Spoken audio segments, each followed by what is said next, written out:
Yo, it's your boy Vegabomber and welcome to Vegabomber Land. Well, as you know, this weekend was the big draft weekend. I'm talking about the NFL draft. And that got me to thinking, since I do like a little football myself, what if I did a video on the top football movies that were ever made? Yeah, well, the top 10. And of course, as you know, there's been a lot of football movies made.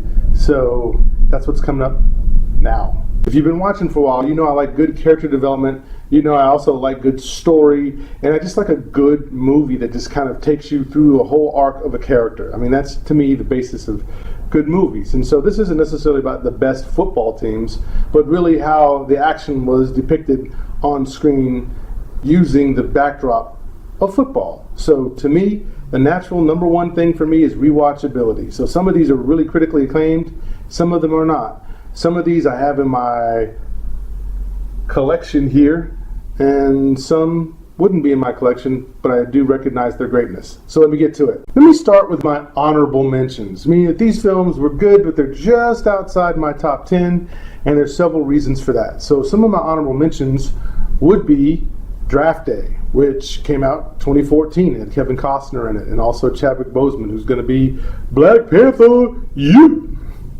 Also, Wildcats, 1986, when I graduated high school. That movie was funny, and that was the one with Goldie Hawn in it.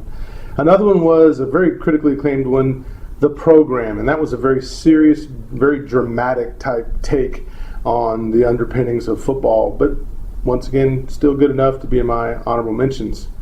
Also, Friday Night Lights. Now, that was a pretty big movie. It's got a TV series now. So the reason why it's probably not in my top 10 is because, well, you can pretty much see it during the week as a TV show. So that kind of takes some of the luster off of it, but still an honorable mention. And then finally, my last honorable mention before we jump into the top 10 is North Dallas 40. It's a movie that was made in 1979, and it was based off of my Dallas Cowboys, and it's talking about the different underbelly of football, the things that you don't see on those drafting tables and the medical tables, and just kind of the positioning and fighting going on between general managers and the players, and then general managers and the coaches. It's just, it kind of gives you a darker view of football. But anyway, it's in my honorable mentions. And with that, let's get to number 10. And number 10 is a movie that came out in 2014, the same year as Draft Day, with Kevin Costner. And this film is called When the Game Stands Tall, and it stars Jim Caviezel in it. And I love this particular film because it's all about a football team that just dominated for years. They were just the best program ever. And then eventually, there's going to be a time where you're going to have a losing season. And so that's the whole story, is about how this town puts this pressure on these kids year after year after year to be better than the team that was the year before. And when that first season happens where they don't succeed in the playoffs, there you go. There's the recipe for a really good dramatic movie. And this one delivers on that. Good enough to be my number 10. Number 9 is The Blind Side. Now you guys remember this one. It was a film from 2009. It starred Sandra Bullock. And they were just this family that took in this one kid that had a lot of talent and let him live with them. In fact, I can't remember that actor's name, but he disappeared, and I thought he was a great actor. I don't know what happened to him, but again, The Blind Side covers these kids going from college then to try to make it to the pros. It's a really good story. It talks a little bit about just the economic situations going on with some of the kids that make it into the NFL and the colleges and what they have to do, and then the boosters who try to help them. So, pretty interesting film. I have it at number 9, and that is The Blind Side. And at number 8 is Varsity Blues. And now that shouldn't surprise anybody because that's a super popular film. It stars the late Paul Walker and also James Vanderbeek in it. And I think it had Ali Larter in it as well. But this was a great film, came out 1994. It was just the film that you watched to kind of resonate with high school football and maybe dreams of going to college and college football and all that. And just what these guys are willing to do, the bond that these guys made together. And if you remember the old famous stunt of people lying in the middle of the street, laying on the dash on the middle of the street, and people were getting hurt trying to attempt that because it was done in the movie. Well, it came from this movie, Varsity Blues, and that's number 8. And at number 7 is We Are Marshall. And this is the film that stars Matthew McConaughey. And it's a film about this team that died in a plane wreck. About 37 players died in this plane wreck. And they were thinking about going ahead and canceling the season. But then they came around and said, no, we got to play, if anything, for heart, for all those guys that had lost their lives. So this was a film, We Are Marshall. I think it came out in 2006. And it takes on a serious topic, but with the backdrop of football. And of course, this is Matthew McConaughey being Matthew McConaughey. Can't miss it. Number 7, We Are Marshall. Now, number 6 is reaching way back. So far back, I'm talking about going back to 1974, and this film is The Longest Yard.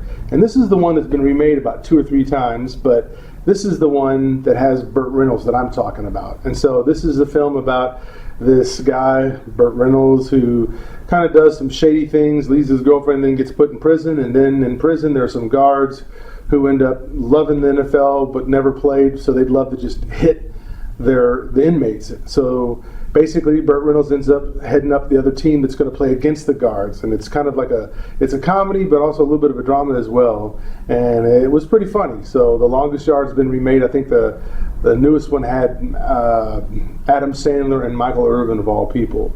So The Longest Yard, number 6. And now we're going to the top 5. And at number 5 is Any Given Sunday. Now that's probably the movie that a lot of people remember in terms of having Steamin' Willie Beeman in the movie, which was my boy Fox. And then you had Al Pacino as the coach, and you had Cameron Diaz as one of the rich owners of the football team, or maybe she was the general manager, but it was one of those. And this was just a really, really gritty portrayal of the NFL. You have the upstart quarterback coming up, and then you got the old guy, I think it was played by Randy Quaid, and just how quickly we were ready to throw away the old guy to put in the new guy, and the new guy just being so cocky, which I think Fox said, I think what Jamie Foxx said was that he was trying to channel Deion Sanders, but as quarterback. So pretty interesting stuff if you haven't seen it. At number 5, Any Given Sunday. And at number 4, and this is a movie I just watched recently. I had to put the DVD in because I just wanted to watch it again with the draft going on. I wanted to watch some more football movie type things. So I put in Invincible. And Invincible was made in 2006. And it's the true life story that stars Mark Wahlberg as Vincent Papali. And this was a guy who walked on.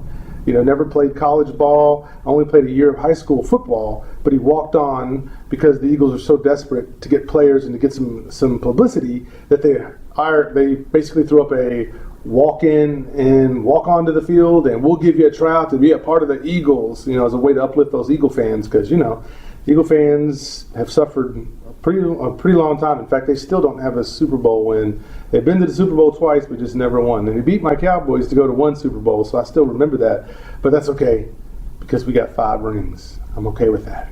So anyway, the movie Invincible is about Vincent Papali. Here's this guy who was a bartender. He was a substitute teacher when he could get those gigs. He's kind of down on his luck. Girlfriend treats him really bad, and then he goes just for the heck of it to go try out for the Eagles. And then this is really a true story. So he makes the team. He's the only guy out of all the guys that showed up that could make the team. Turns out he played for 3 seasons and was actually a pretty big, impactful player.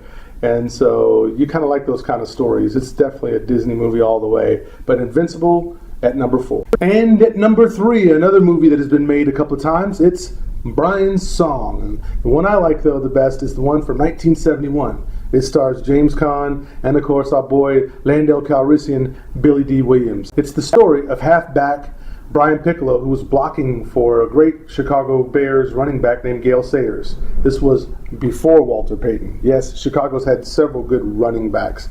But this is Gale Sayers and Brian Piccolo, and it's the story of these two friends, these two guys who weren't friends at first but became friends, even though really Gale Sayers was the better player. But then Brian Piccolo actually starts to get sick, so it's about this relationship between these two guys on a team that was needing to come up and needing to get better. And I don't know, it's just very well acted. Number 3, Brian's Song. And at number 2, which might surprise some people, is Rudy. 1993 that movie was made. So Rudy is the story of the kid that wanted to play for Notre Dame, but he was obviously too short, not strong enough, and just not really a great physical specimen to play the game, but what he did have was a lot of heart. And so it's a touching movie about how bad this kid, Rudy, wants to play this game. And so it's got all the lore to it. It's the most popular movie. If you bring it up, most people have seen Rudy because it is a feel-good movie, but I have it at number 2.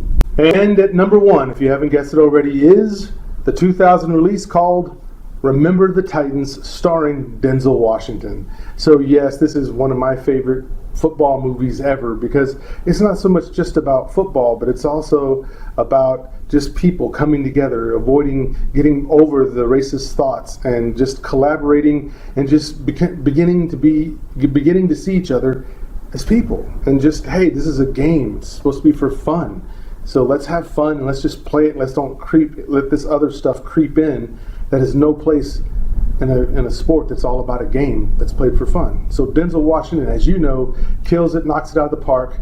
And so for me, that's enough to make this film number 1 out of all the football movies that I've seen. And so once again, that's my list.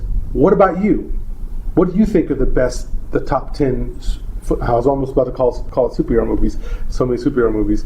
What do you think were the top 10 football movies that you've ever seen? Or if you didn't know very much about these football movies, I would say go watch them, at least the 1 through 5 for sure. But what do you think? Are these the best movies? Did you think there was some that I left off? Well, leave it in the comment sections below, and I'll meet you in the comment section. So I'll just say this. If you haven't had a chance, I'm really pushing close to getting to that 100 subscribers. I know, just 100. Some of you guys are already on 1,000, 20,000, whatever. But hey, I don't get to shoot as often, but I'm working on that. And so I'm excited. So if you could help me get to that first 100, if you like the content, then go ahead and subscribe, like it, or just leave me in the comment section below, and we'll talk about it. Anyway, it's your boy Vegabomber, and I'm out. Yep.